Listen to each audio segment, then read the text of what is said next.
आज के इस वीडियो में मैं आपको एक ऐसी भूतिया कहानी के बारे में बताने वाला हूं। यह कहानी एक लड़की के साथ बीती थी और जहां पर एक होटल में उसके साथ काफी भयानक और एक भूतिया हादसा होता है जब मैं अपने दोस्तों के साथ शिमला की यात्रा पर गई थी। ये भारत में एक फेमस हिल स्टेशन है। मैं असम में रहती हूँ। 3 घंटे की फ्लाइट और 4 घंटे ड्राइव की यात्रा करने के बाद हम शिमला में थे। आखिरकार हम अपने डेस्टिनेशन प्लेस तक पहुंच चुके थे। हमने अपने होटल में चेक इन किया, पर हमने रूम्स को चेक नहीं किया क्योंकि हमने उन्हें पहले ही ऑनलाइन बुक कर लिया था। इसलिए हमारा सामान होटल में रखने के ठीक बाद हम प्रसिद्ध मॉल रोड को देखने निकल गए, जहां पर कुछ पुराने बिल्डिंग्स थीं जो कॉलोनियल ईरा से संबंध रखता था। होटल आने के बाद हमने महसूस किया कि वह होटल काफी सुनसान लग रहा था क्योंकि वहां पर केवल 3 से 4 ही स्टाफ मेंबर्स थे और वहां बहुत ही कम गेस्ट्स थे। वैसे शिमला पर्यटकों के लिए काफी चर्चित स्थान है, पर वह समय जनवरी का था, इसलिए भी शायद कम संख्या में वहां पर लोग थे।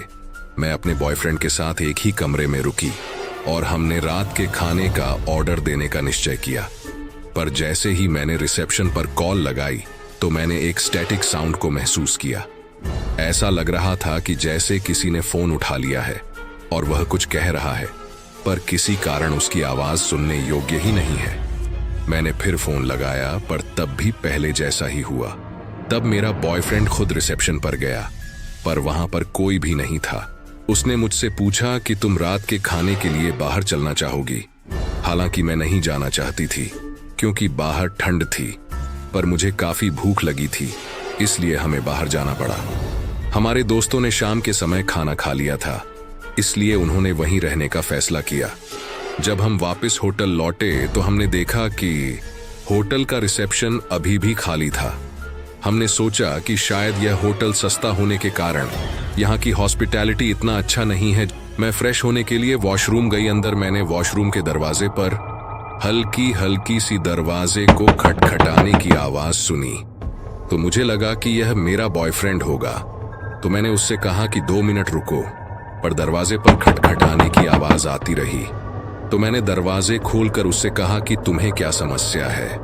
तो वह अपने मोबाइल में गेम खेलता हुआ मेरी तरफ आश्चर्य के साथ देख रहा था। यह काफी अजीब था क्योंकि मैंने कुछ तो सुना था, पर मैंने सोचा कि शायद बाहर ठंडी तेज हवा चल रही है, जिस कारण से भी किसी प्रकार की आवाज हुई होगी जिसे मैंने सुना होगा। हम थक चुके थे, इसलिए जैसे ही हम बिस्तर पर लेटे हमें नींद आ गई।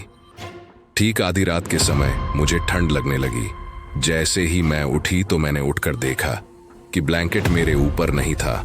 मैं अच्छे से सोती हूँ, तो यह कहना गलत होगा कि मैंने तीनों ब्लैंकेट्स को मेरे ऊपर से हटा दिया होगा।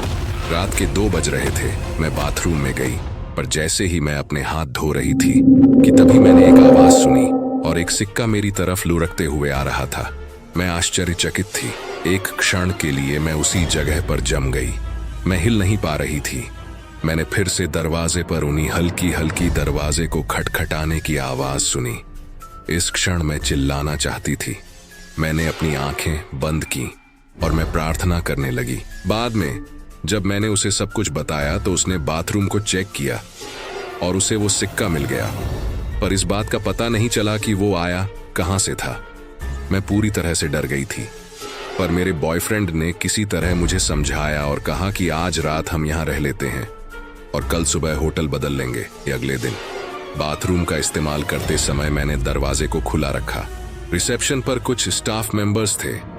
हम जब उन्हें हमारा होटल का अनुभव बता रहे थे तो वे ऐसे व्यवहार कर रहे थे जैसे वो इसके आदी हों। उन्होंने हमसे कहा कि ऐसा होता ही रहता है यहाँ जब हमने दूसरा होटल बुक किया तो हमें वहाँ ऐसा कुछ महसूस नहीं हुआ और उसके बाद हमने अपनी यात्रा पूरी की।